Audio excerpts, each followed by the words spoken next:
Ok, on y va. Là, on est en train de suivre des suspects qui doivent nous mener à l'endroit où se trouve la drogue. Notre informateur suit aussi leur véhicule. Sean Christian enquête pour le bureau du shérif du comté de Multnomah. Ouais, je les suis. Dans un véhicule banalisé, il s'apprête à assister à une transaction. Elle s'est arrêtée et elle discute avec les deux dealers. Sean va bientôt reprendre l'uniforme. Il a accepté d'être filmé à visage découvert lors de cet incessant jeu du chat et de la souris, entre ceux qui cherchent leur dose et ceux qui cherchent à les arrêter. Maintenant, la fille monte dans la camionnette. Je comprends pas, on dirait que c'est elle qui mène la danse. Sean et son collègue repèrent alors une voiture suspecte. Les types nous dévisagent. Ils ne lâchent pas les yeux.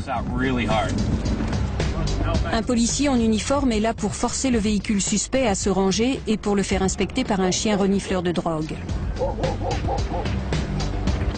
Les deux hommes sont mexicains, tout comme leur chargement.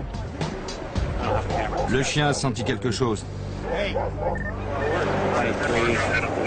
Alors? C'est de l'ice, de la méthamphétamine. Il doit y en avoir 150 grammes. Ce qui représente environ 4 000 $ au prix du marché. Ce genre de situation est assez courant à Portland. C'est de la meth mexicaine. Elle n'est pas fabriquée ici, elle a traversé la frontière. Ces hommes sont des passeurs professionnels, moins susceptibles de se faire prendre que les toxicomanes. En général, ils ne touchent pas à la drogue. Ils se contentent de la vendre. Ce ne sont pas des consommateurs. S'il y a également un peu de cocaïne dans la voiture, il y a surtout d'autres sachets de méthamphétamine. Ça varie en fonction des utilisateurs.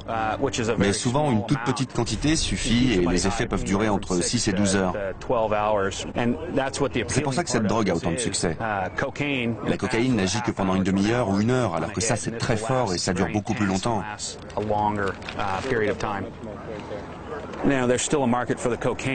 Le marché de la cocaïne existe toujours, mais la meth l'a largement détrôné.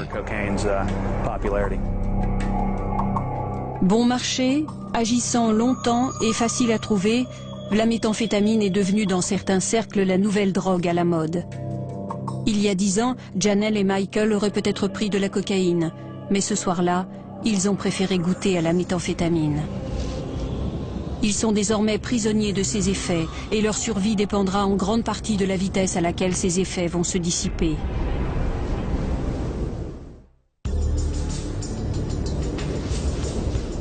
La drogue prise par le jeune couple n'est pas de fabrication artisanale.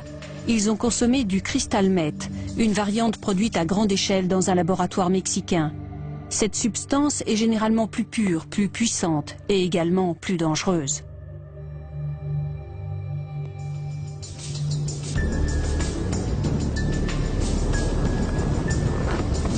Deux heures ont passé depuis que le couple a appelé la police pour la première fois. Ils ont parcouru à pied plus d'1 kilomètre dans le blizzard, sans savoir où ils allaient ni où ils se trouvaient. En arrivant dans une carrière, ils se sont abrités dans une baraque en tôle. On est tout près de la 72e rue. Mike, ce n'est pas possible. Le dialogue continue. On a téléphoné au bureau du shérif, on a téléphoné à Omaha et personne n'arrive à vous localiser. Si le couple avait pris n'importe quelle autre drogue, ses effets seraient en train de se dissiper. Mais les effets du crystal meth peuvent durer jusqu'à 12 heures.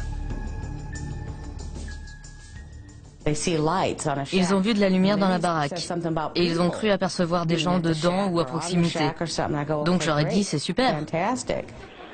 Il y a des gens dans la baraque? Oui. Criez et voyez s'ils vous entendent. Vous m'entendez? S'il vous plaît, répondez. Vous pouvez nous aider? Il essayait vraiment de s'en sortir. Mais la drogue l'en a empêché. En fait, il n'y avait personne là-bas. Est-ce qu'ils vous répondent? Non.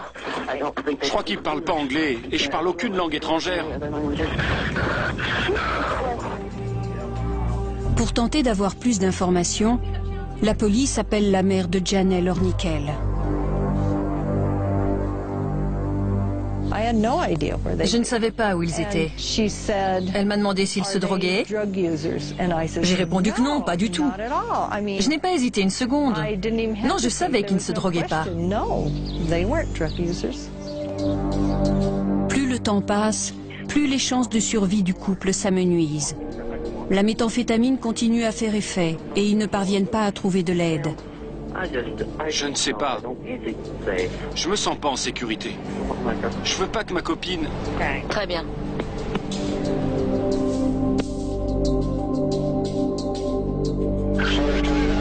L'appel suivant est passé à 4h20 du matin. Ici Michael Wansley. J'ai réussi à m'enfuir. À ce moment-là, on n'entend plus la voix de Janelle. Michael est seul et sa nuit d'errance va bientôt toucher à sa fin. Aidez-moi. On essaye de vous localiser. Vous étiez dans une baraque, vous l'avez quittée? Oui, mais c'est pas grave. Parce que demain est un autre jour. Tout va rentrer dans l'ordre. Où êtes-vous? On va vous envoyer de l'aide. D'accord. Ce sera le dernier appel que la police recevra. Les enquêteurs découvriront le corps du jeune homme 1 jour et demi plus tard, à 2 km de sa camionnette. Son téléphone sera retrouvé non loin de là. Quant à Janelle, il faudra 1 semaine de recherche pour découvrir son corps enfoui sous la neige. Victime d'une chute, elle n'a jamais réussi à se relever. Elle avait 20 ans. Une tragédie comme la méthamphétamine en produit tous les jours. Pour la mère de Janelle, infirmière de profession, le couple n'avait encore jamais pris de drogue. Il n'y avait rien qui indiquait qu'il se droguait. Janelle avait des beaux-cheveux, une peau magnifique. Il n'y avait aucun signe de drogue. Je les aurais vus. Parlez-moi de la méthamphétamine. Janelle et Michael font partie des 500 000 jeunes qui, selon les spécialistes, goûtent chaque année la méthamphétamine. La plupart ne connaîtront pas une fin aussi rapide, mais leur vie sera placée sous le signe de la dépendance. On devient dur quand on est accro. On est prêt à tout pour se procurer sa prochaine dose. On a honte, mais on est tellement défoncé qu'on s'en fiche. On se met la tête dans le sable. La méthamphétamine fait partie des substances qui entraînent parmi les plus grandes dépendances. Près de 92% des consommateurs rechutent après une cure de désintoxication. Après en avoir consommé durant 20 ans, Kobe Campi a réussi à décrocher. Mais chaque jour est un nouveau combat. C'est difficile de sortir du brouillard. Maintenant, je veux vivre normalement. Mais j'ai 20 ans de retard sur tout le monde. Mes amis ont une maison, un boulot, une femme, des enfants. Et moi, c'est comme si je sortais tout juste du lycée.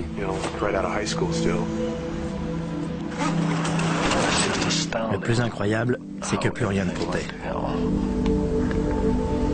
À cause de cette poudre blanche. Ça a détruit sa vie. Mais aujourd'hui, on espère que c'est fini. On espère qu'il est de retour parmi nous pour de bon et que les choses vont pouvoir aller de l'avant maintenant. Kobe a remis sa vie sur les rails. Fais comme si je te lançais du poisson. Il travaille avec son père dans l'entreprise familiale et tente de réparer les dégâts causés par la drogue. Il faut que je tire le meilleur parti de ce que j'ai aujourd'hui et que je devienne quelqu'un de bien. La seule façon de me faire pardonner et de payer mes dettes, c'est de continuer à changer et de renoncer définitivement à mon ancienne vie. Sa cure de désintoxication, son travail et sa famille lui ont permis de s'en sortir. Mais ces 20 années sont perdues à jamais. Ça fait 1 an que je suis clean. Mais j'arrive toujours pas à savoir à quel moment ça a dérapé. C'est incroyable de voir à quel point ce truc s'insinue en vous et vous entraîne sur une pente que vous ne soupçonniez même pas.